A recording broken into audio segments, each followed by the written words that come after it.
A very good morning. This is Avinindra Som and you're listening to the news in detail on Gold FM. The news headlines on Gold FM. Iran accuses US of a war crime following Dana strikes. Litro gas prices undergo sharp increase. President provides assurances on fuel and energy supplies. Ceylon Electricity Board agrees to the majority of the union demands. Netanyahu urges Iranians to overthrow the Ayatollah regime.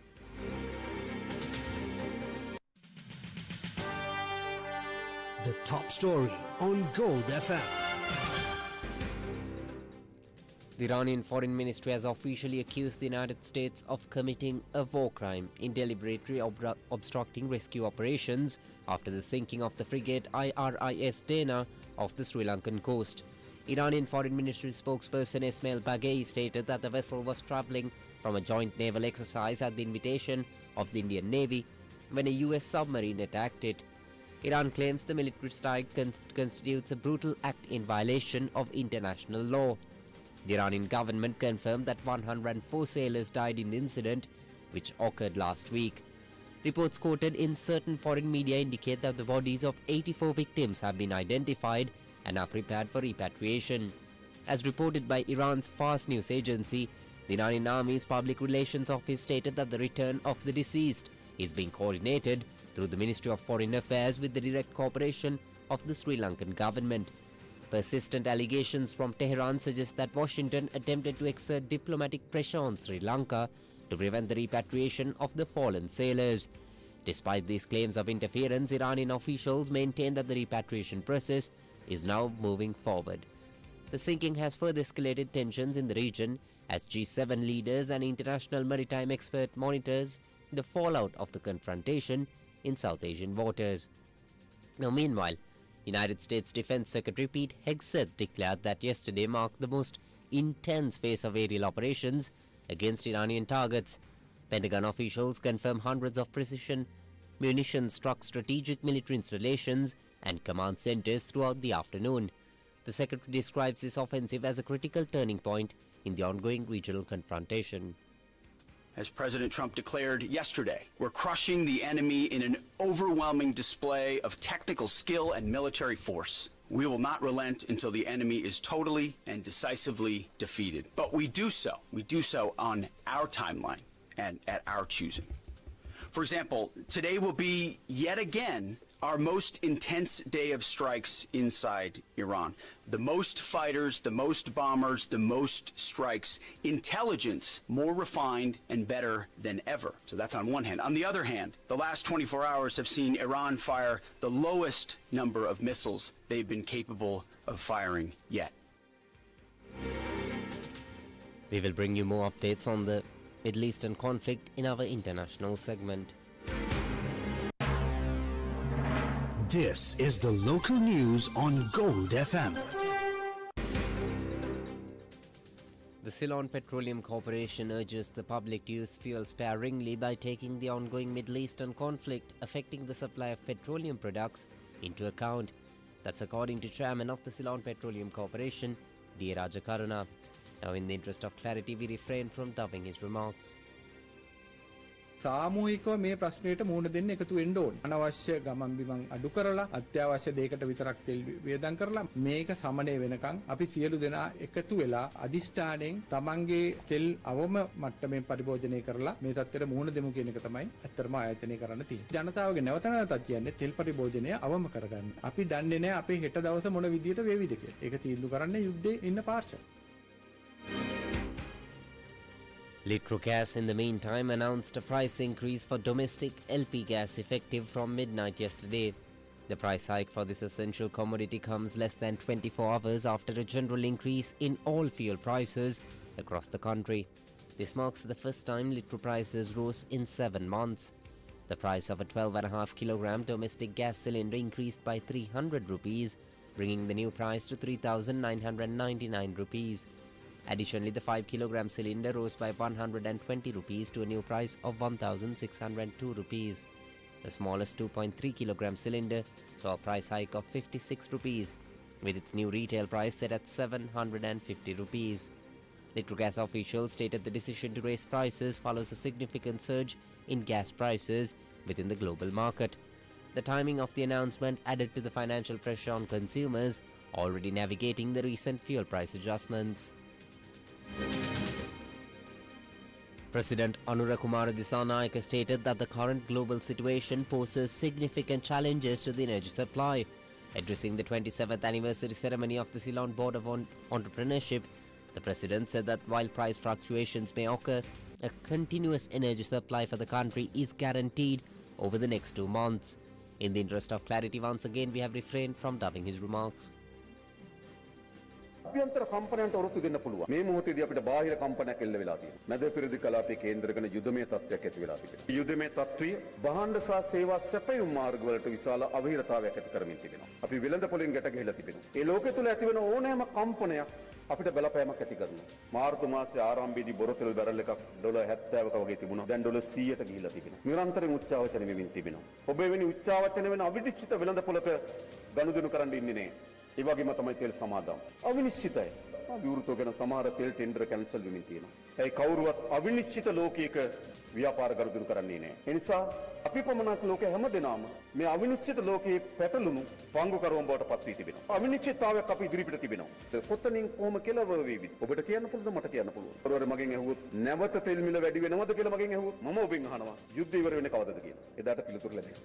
අපේ වගකීම තමයි අඛණ්ඩ බලශක්ති සැපයීම ලබා දෙන්න ඕන. ඒක බිඳ වැටීම අපි මේ ආර්ථිකය අත්පත් කරගෙන දෙන සුවිශේෂී ජයග්‍රහණ විශාල ප්‍රමාණයක් පොඩි කාලයකට නතර කරන්න හේතු වෙනවා. අඛණ්ඩ බල සැපයීම සහතික කරන්නේ කොහොමද? ඒක තමයි අපේ වගකීම. අපිට දැන්ට සහතික කළ හැකි.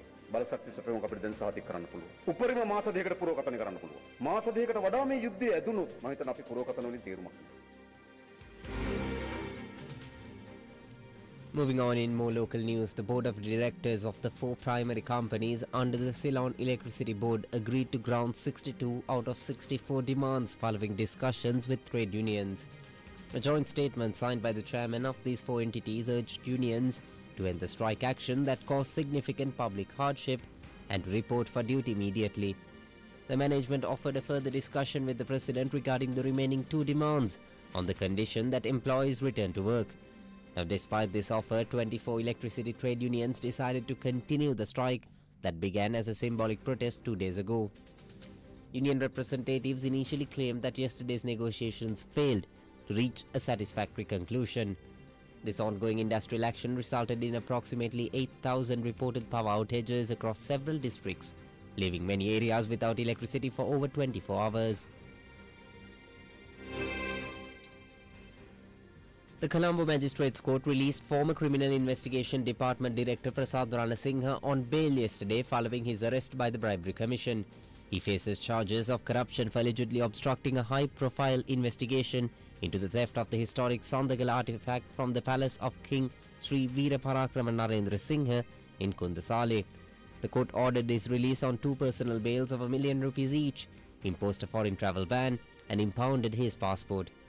Meanwhile, the Supreme Court continued the hearing appeals filed by former ministers Mahindanand Aluthgamage and Nalin Fernando for the second day yesterday.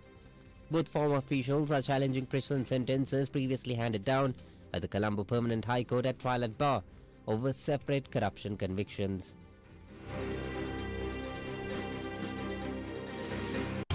Now for some news in brief. The Department of Meteorology forecast showers or thunder showers may occur at a few places in Sabaragamuwa, southern and Nuwa provinces and in the Kandy and Norelia districts in the evening or night. The business news on Gold FM. And now it's time for a stock market update brought to you by Roshan Fernando of Capital Trust Securities.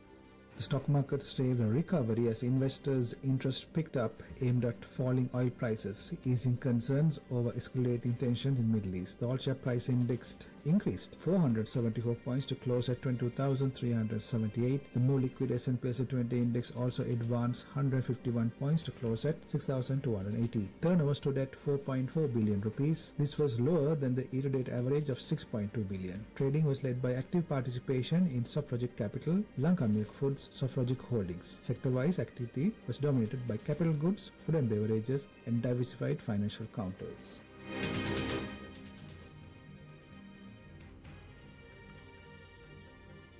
Oil prices fell on Wednesday following reports that the International Energy Agency proposed the largest release of strategic reserves in history to stabilize markets. Brent crude futures dipped 0.26% to $87.57 a barrel, while US West Texas Intermediate dropped 0.44% to trade at $83.08 a barrel. The move aims to counter soaring costs driven by the ongoing conflict between the US, Israel, and Iran.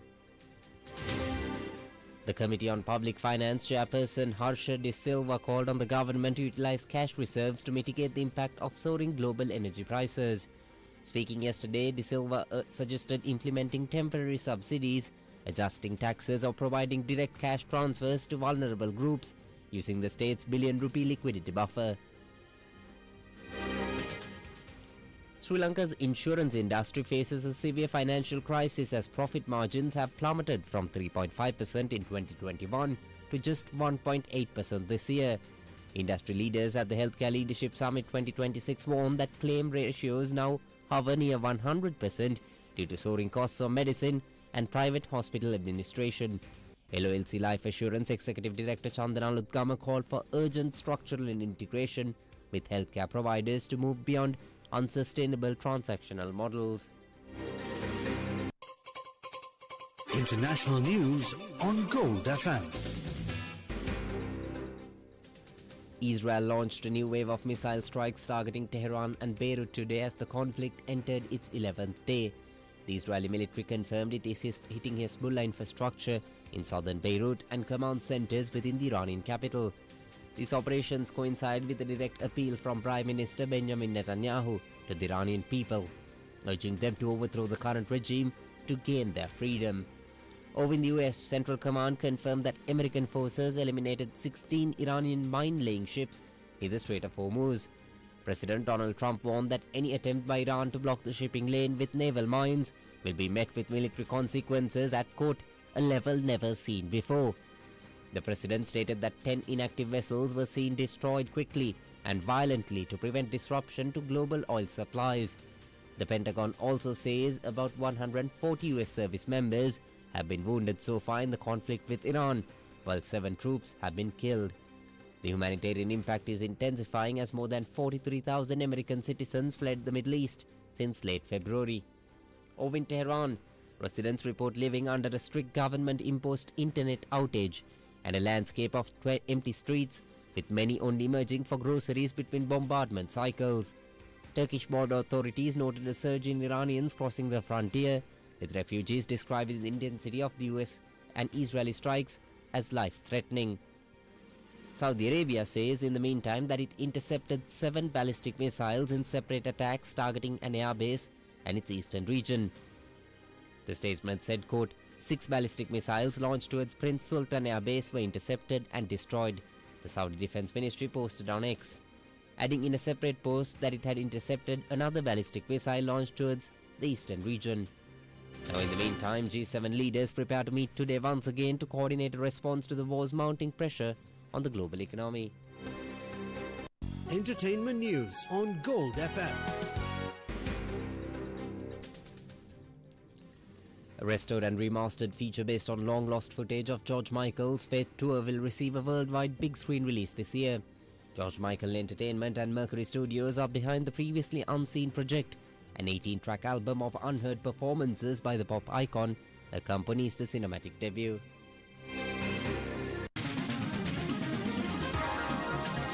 Sports news on Gold FM. The Inter-School League rugby season begins today with the commencement of the President's Trophy following a press briefing held in Colombo. The highly anticipated sporting event is scheduled to continue until the 4th of April. 16 of the leading rugby schools in the country are participating in the competition this year. The Hero Media Network, including Hero FM and Sun FM, provides the official radio media sponsorship for the inter-school knockout rugby tournament once more. And that's all the news for now. This is Avinindra Soma for Gold FM.